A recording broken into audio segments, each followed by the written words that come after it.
Lalji one में गए हैं और वन में सब वन की भीलनियां फल लेकर के आती हैं, ठाकुर जी को अरोग आती।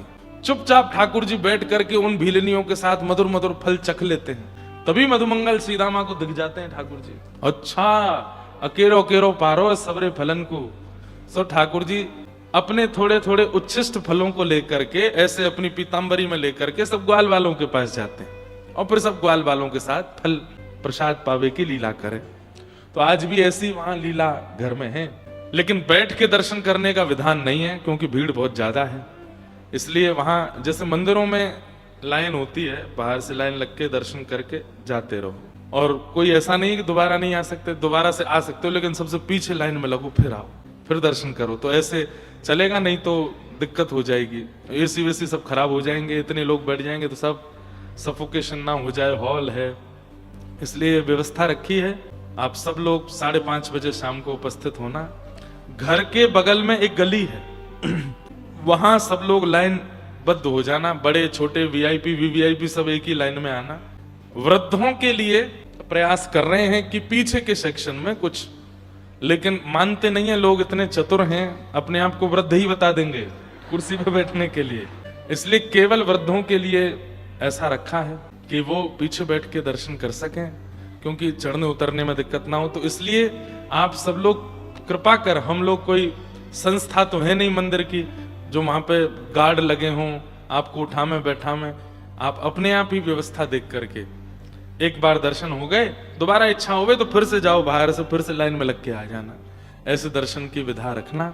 लीला चलती रहेगी, लाल जी फल मंडली में विराजेंगे, बीच में भीलनिया के रूप में हमारी घर की सब माताएं आएंगी, फल लेकर के ठाकुर जी को भोग लगाएंगे। उसके बाद हम मन सुखा तन सुखा सब देख लेंगे, लाला को फिर डांटेंगे, अरे लाला छुप के पाए रहो, तो फिर ठाकुर जी सब फल लेके हमारे बीच में आएंगे और फिर सब ग्वाल बालन को फल बटेंगे और वन की छाक लीला ठाकुर जी की होगी। लेकिन स्तब्ध होके किसी को दर्शन नहीं, चलते चलते दर्शन होंगे, पद पदावलियां चलती रहेंगी, आरती मनोरथ पूरे होते रहेंगे, तो वो सब भाव रहेगा।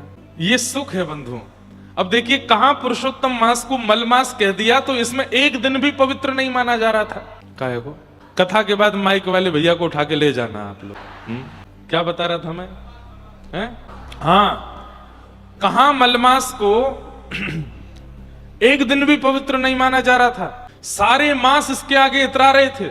श्रावण मास कह रहा था मैं कितना भाग्यशाली, मुझ में ठाकुर जी जल किलोल करते हैं। शरद मास कह रहा था पूर्णिमा का कि मुझ में तो रास करते हैं। भादों का महीना कह रहा था मैं तो सबसे श्रेष्ठ हूं, मुझ में तो जन्म ही लेते हैं। बसंत ऋतु कह रही थी कि मैं सबसे श्रेष्ठ, मेरे आते ही ठाकुर जी के गालों पर रंग लगने लगता। कोने में बैठा मलमास रो रहा था कि मुझ में कुछ नहीं होता, मैं तो मल हूं, मैं तो अधिक हूं। अधिक मतलब ये 12 महीने जो 3 साल चलते हैं ना, ये पूरे पूरे 12 महीने नहीं होते, इनमें कुछ अधिक शेष बच जाता है। अब वो अधिक शेष कैसे बचता है, वो एक कोई ज्योतिषज्ञ होंगे, वो आपको विस्तार से बताएंगे। तो उनका जो अधिक बच जाता है दिन, वो सब 1 महीने के रूप में 3 साल बाद आता है, इसलिए इसको अधिक बोलते हैं। ये अधिक है, एक्स्ट्रा है। अधिक कोने में बैठे रो रहा था मुझ में तो कुछ उत्सव भी नहीं होते कोई। और आपको क्या बताएं, हर महीने संक्रांत आती है, अधिक मास में संक्रांत भी नहीं आती। तब ठाकुर जी बोले तू चिंता मत करे, बाकी के सवरे मासों में एक एक उत्सव होते हैं, पर सारे 12 महीनों में जितने उत्सव होते हैं वो सब तेरे संग होंगे। तो ठाकुर जी की होली भी होती है, नौका विहार भी होती है, जल विहार भी होता है, शरद पूर्णिमा भी होती है, रास पूर्णिमा भी होती है, ठाकुर जी की चंदन यात्रा भी होती है। कल हमने सूक्ष्म चंदन यात्रा, लाल जी के चल ही रहे हैं उत्सव, कुछ ना कुछ उत्सव बना रहता है लाल जी का। तो ऐसे ठाकुर जी के सारे उत्सव होते हैं, साल भर के जितने उत्सव सब अधिक में होते हैं। अब बाकी के सारे महीने हाथ जोड़ के कहते हैं अरे पुरुषोत्तम तुम तो हमसे भी ज्यादा श्रेष्ठ हो, हमें तो एक ही लीला होती है, ठाकुर जी सबरी लीला तुम्हारे संग करते हैं। तो ऐसा ये पुरुषोत्तम मास, कितने कृपालु है ना लाल जी, दीनों पर कृपा करते हैं और हम दीन नहीं है। जो दीन है, दीन बंधु नाम है ठाकुर जी का, और हम दीन ही नहीं है। हमारे अंदर चतुरता इतनी बढ़ी हुई है कि जिसके कारण ठाकुर जी हमसे दूरी बना के रखते। दीन बन जाइए, सरल बन जाइए, सहज बन जाइए और उपेक्षित होइए मत, पर उपेक्षितों की तरह ही रहिए। किसी कार्य को कहने के लिए आपको निमंत्रित तो आप कह दिया कीजिए कि मैं अधिकारी तो नहीं हूं, फिर भी आप बुला रहे हैं तो आऊंगा। मैं योग्य तो नहीं है, फिर भी आप कह रहे तो आऊंगा। लेकिन आजकल एक बात बोलूं, इतना बनावटी जमाना हो गया कि ऐसी बातें भी बनावटी लोग ही बोलते हैं। हम तो लायक नहीं महाराज जी, लेकिन आप कह रहे हैं तो ठीक है आएंगे। हमारी कोई योग्यता नहीं है महाराज जी, लेकिन आप कह रहे हैं तो सब करेंगे। ये भी कई बनावटी लोग बोलने लगे, और उनकी बनावटी बात अलग ही पता चल जाती। कोई मिले, मुझको मिलते रहते हैं, तो मैंने कहा भैया आपकी बड़ी कृपा, देखो आपके सानिध्य में सब लोग कितना आनंद ले रहे हैं। मैं तो महाराज जी कण हूं, कण, चरणों की कण हूं, और कण में भी सबसे छोटी कण हूं। मुझे पीस दीजिए चरणों से। अलग ही पता चल रहा है कि बनावटी बोल रहे हैं। भाई जो दीन होगा ना, वो बोलेगा नहीं कि मैं दीन हूं, दीन कभी बताएगा नहीं कि मैं दीन हूं। उसकी तो प्रक्रिया मौन रहती है, शांत रहती है, नेत्र झुके हुए रहते हैं, तन झुका हुआ रहता है। शब्द से बताना नहीं पड़ेगा कि वो दीन है। उसकी भावना, उसके विचार, उसके चलना फिरना, उठना बैठना और शरीर से पता चल जाता है कि वो दीन है। और ऐसे के ठाकुर जी बंधु हैं, दीन बंधु, उनको ठाकुर जी बहुत प्रेम करते। दीन बंधु बनो, ठाकुर जी के प्रिय बनने का प्रयास करो, और वो प्रयास इस मास में संभव है। अब तो बहुत दिन बचे हैं, अब तो बहुत कम दिन बचे हैं, शेष दिन ज्यादा नहीं है। इसलिए इस मास को आनंद के साथ में, जो शेष दिन बचे हैं, उत्सव मनाते हुए, कथा सुनते हुए, खूब सुंदर वृंदावन का वास करते हुए। बहुत सुंदर एक पद है वृंदावन, क्योंकि मैं वृंदावन में कथा कर रहा हूं ना, तो यहां पर व्रज के भाव सब जगह नहीं प्रकट होते, सब जगह नहीं निकलते हैं, यही निकलते हैं। शरण श्री वृंदे गुण गाओगे तो धाम रीझ जाएगो। लेकिन इतनी प्रक्रिया करके, एक रीझ है एक माने, एक रीझ है एक माने, ऐसे सब प्रक्रिया करनी पड़ेगी। लेकिन एकमात्र धाम के गुण गाने लगोगे तो धाम में निवास करने वाली श्री जी भी, ठाकुर जी भी, रज भी, यमुना जी भी, सहचरी भी, रसिक जन भी, संत जन भी, सब रीझ जाएंगे। समग्र वंदन है जाएगो धाम की वंदना करने से। इसलिए श्री वृंदावन, श्री वृंदावन, प्राण वृंदावन, जीवन वृंदावन, वृंदावन वृंदावन वृंदावन वृंदावन, ये भी एक जप है, इसको करिए। नित्य वृंदावन जपिए, चलते फिरते उठते बैठते श्री वृंदावन कितनी कृपा करते हैं। वृंदावन की कृपा से श्री बिहारी जी प्राप्त, श्री राधारमण जी प्राप्त, श्री राधा वल्लभ जी प्राप्त, वृंदावन की कृपा से रस रानी यमुना जी प्राप्त, रसिक जन प्राप्त, तटीय स्थान, निधिवन राज, सेवा कुंज जैसे दिव्य स्थान प्राप्त। किसकी कृपा है? धाम की। या धाम को नित्य वंदन करो, धाम को नित्य प्रणाम करो। हर दिल जो प्यार करेगा वो गाना गाएगा। कहने को तो एक फिल्म का गाना है, लेकिन ये बातें ना हम रसिकों से ही, वृंदावन के रसिक जनों से ही ली हैं पिक्चर वालों ने। क्योंकि वृंदावन में जो आया उसने गाया। रूप गोस्वामी आए गाते हुए आए, सनातन गोस्वामी आए गाते हुए गाए, हितरवंश महाप्रभु आए गाते हुए आए, श्री गोपाल भट्ट गोस्वामी आए गाते हुए आए, भक्तिमती मीराबाई आई गाते हुए आई, सूरदास, कुम्मन दास, कृष्णदास, नंददास, सब गाते हुए आए हैं। क्योंकि सबके चित्त में प्रेम है प्रिया प्रियतम का। बिना गाए व्रज को किसी ने पाया नहीं, इसलिए गाना तो पड़ेगा। कितना बढ़िया गाते हो आप लोग। और ठाकुर जी कहते हैं, मद भक्ता यत्र गायंती तत्र तिष्ठामि। नारद, मेरे इतने सारे भक्त एक स्वर में मिलकर के जब गाते हैं, मुझे वहां आना ही पड़ता है, मैं पहुंच जाता हूं वहां पर। व्यापार के लिए, उपहार के लिए, जीवन यापन के लिए, आदि आदि विषयों के लिए जो संसार में रहते हैं, उनके लिए वृंदावन की कोई गतिविधि नहीं। वृंदावन में सबसे पहला काम क्या? युगल बिहारी चरण कमल सो निस्दिन नेह लगाइए। वृंदावन रहने वाले का हमारा तो नहीं बन पा रहा है, लेकिन आपसे हम निवेदन कर रहे हैं, आप तो कर सकते हो। निस्दिन एक ठौर पकड़ लो, रोज जाना है। आज भी हमारे कितने सारे ब्रजवासी ऐसे हैं, बिहारी जी की शयन आरती करेंगे ही करेंगे, बिहारी जी की मंगला करेंगे ही करेंगे, राधा रमन लाल जी की औलाई करेंगे करेंगे, श्री राधा वल्लभ लाल जी की आरती, एक आरती का नियम बना लीजिए। वृंदावन में हैं तो बिना ठाकुर जी के चरणों में जाए रहेंगे नहीं। पहला काम ही यही है वृंदावन रहने वाले का। सेवा कुंज जाइए, गए सेवा कुंज? कितने लोग सेवा कुंज गए हैं? सब गए हैं। ये अभी जो आए मनोरथी सब, जाओ भैया एक बार सेवा कुंज है के आओ। हमारी श्री प्रिया जी नृत्य करते करते जब थक गई, तब ठाकुर जी उनके चरण दबा रहे हैं, सेवा कर रहे हैं, वो सेवा कुंज है। आज भी रात्रि में कहमे कि वहां के सब लता गुल्म वृक्ष गोपी बन जाएं, और आज भी रास बिहार ठाकुर जी का वहां होता है सेवा कुंज। सेवा कुंज में किशोरी जी को प्यास लगी, ठाकुर जी ने अपनी वंशी से कुंड प्रकट किया, उनको जलपान करायो। सेवा कुंज। तो दूसरा काम वृंदावन रहने वालों का, ये अत्यंत गूढ़ बातें हैं, लेकिन अब तो सब प्रचार हो जाएंगी, लेकिन फिर भी करो सेवा कुंज। और एक बात और ध्यान रखिएगा, ये कर्ण पिशाचनी संग लेके मत जाना, इसके बिना तो जाते ही नहीं है। वहां ध्यान भी लगाएंगे तो ये वीडियो ऑन रहेगी, ध्यान चल रहा हमारा। नहीं, इसको छोड़ के जाइए। वृंदावन के लिए कीपैड वाला फोन रखा करो, बिना कैमरा वाला।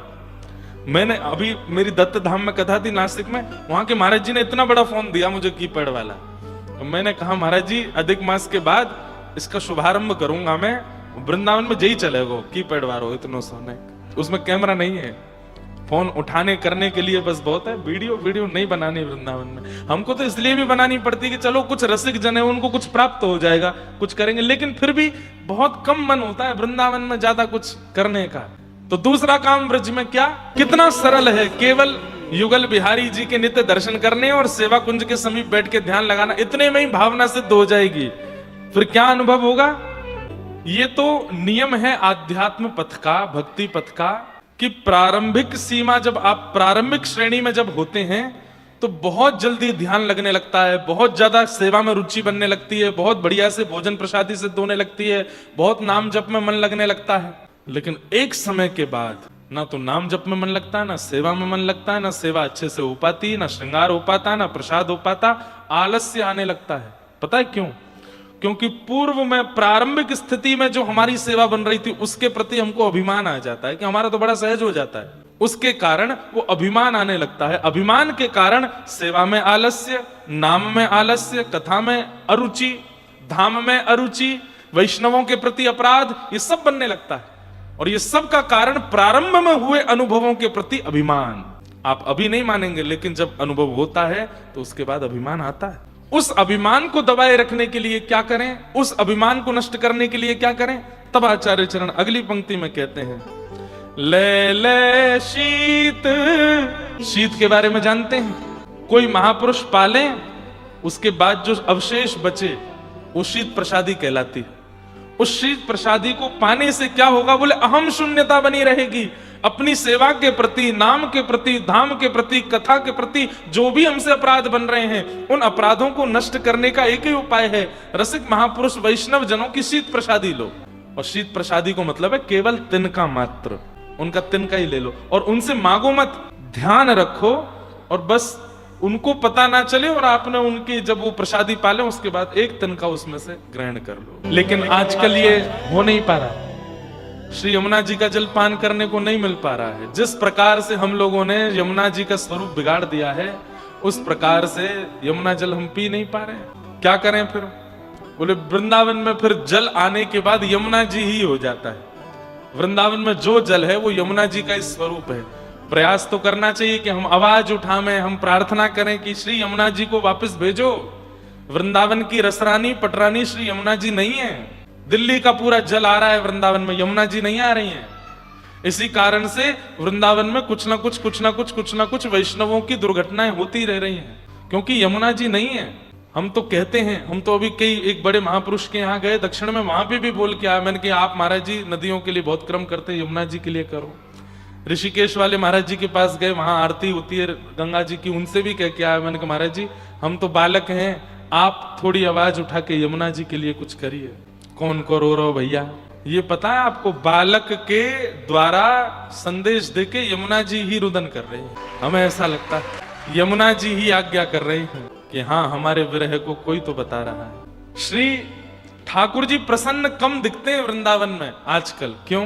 रस रानी श्री यमुना जी का प्रवाह रुका हुआ है।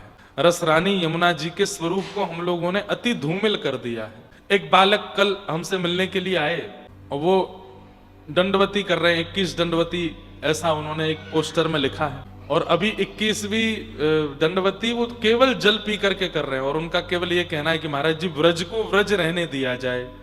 मांस मदिरा की दुकानें व्रज में तो नहीं है अंदर वृंदावन में, लेकिन सीमा पर हैं, उस सीमा से बंद होनी चाहिए और श्री यमुना जी का जल पुनः पवित्र होना चाहिए। हम लोग व्रज में आते हैं, खाते हैं, पीते हैं, नाचते हैं, दर्शन करते हैं, चले जाते हैं। लेकिन भैया अगर ऐसे ही करते हुए प्राण त्याग दिए तो हो सकता है निकुंज में प्रवेश तो मिलेगा, लेकिन ठाकुर जी कहेंगे तुम कुछ करके नहीं आए यमुना जी के लिए। श्री यमुना जी को पवित्रीकरण करने के लिए तुमने कुछ नहीं। ये कलियुग है बंधुओं।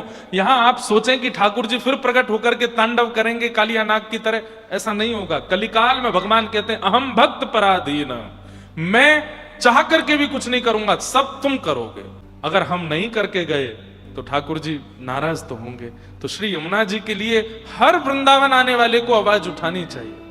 अरे हमारे पीछे पड़ जाते हैं, बड़े बड़े महापुरुषों के पीछे पड़ जाते हैं, इन्होंने कथा में यूं बोल दिया, ये ऐसे कर रहे हैं, ये इतना पैसा लेते हैं, ये इतनी दक्षिणा लेते हैं, ये इतना लोगों को पागल बना रहे हैं, ये ऐसा पाखंड फैला रहे हैं, हमारे पीछे पड़ जाते हैं, कथावाचकों के पीछे पड़ जाते हैं। जिस विषय पर सोशल मीडिया पर आवाज उठानी चाहिए कोई नहीं उठा रहा है। यमुना जी का आचमन कर लिया तो पी लिया हो जाएगा आपको, इतना इतना अशुद्ध जल है, उस पर कोई बात नहीं करता, उस पर कोई कुछ नहीं बोलता। बस बोलने के लिए कौन मिल गए, ये प्रत्युत्तर नहीं देंगे, ये कुछ बोलेंगे नहीं, इसलिए इनके ऊपर बोलो, व्यूज कमाओ, अपने लाइक्स बढ़ाओ, मोनेटाइजेशन करा लो, चैनलों के लाखों रुपए चल रहे हैं। बड़े बड़े महापुरुषों के बारे में अभद्र टिप्पणियां करते हैं और यमुना जी के लिए कोई बोलता नहीं दिखता।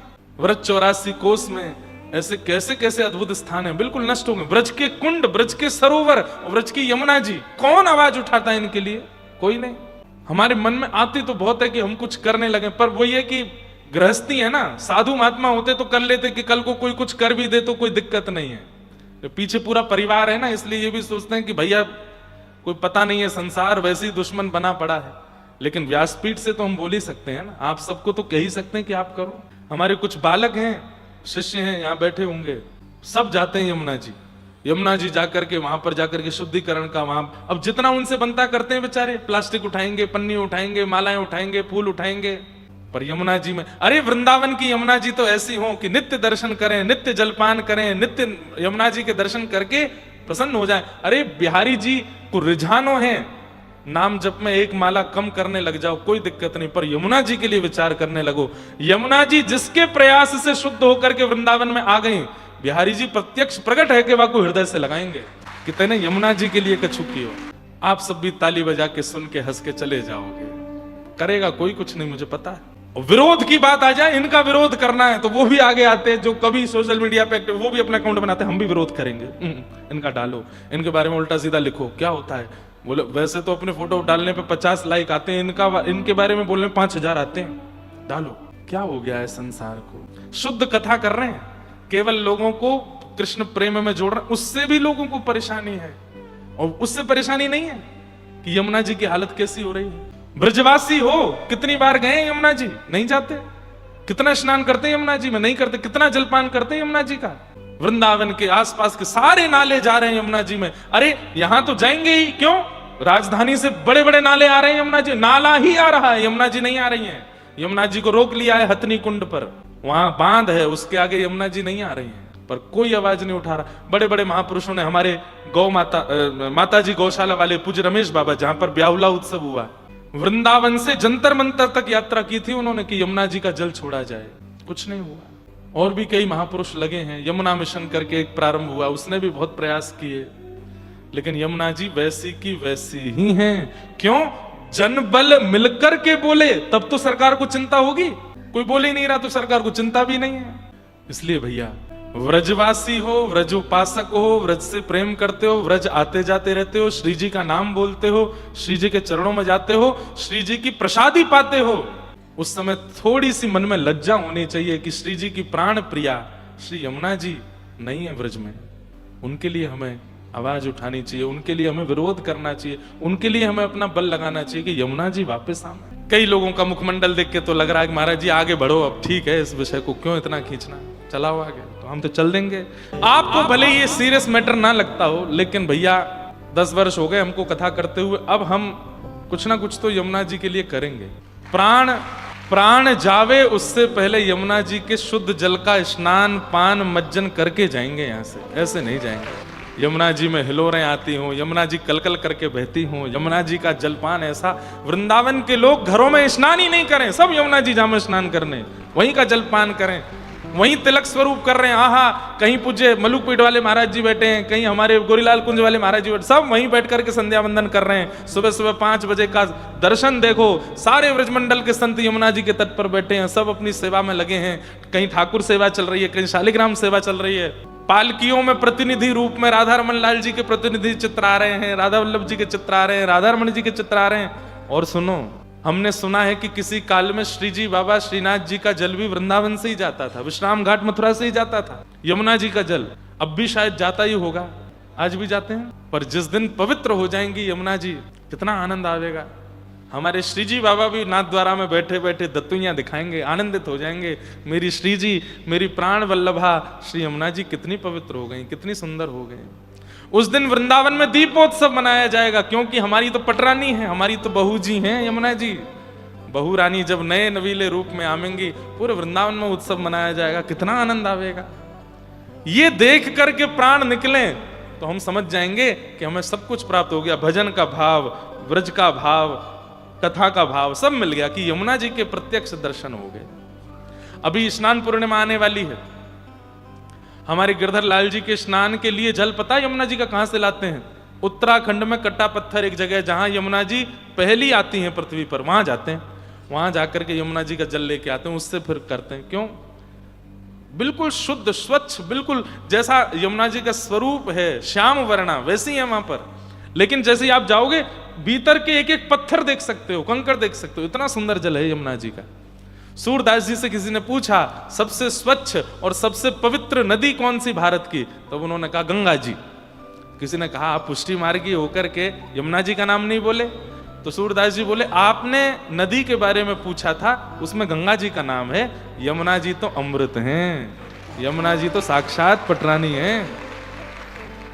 भैया उन यमुना जी के लिए प्रयास करो।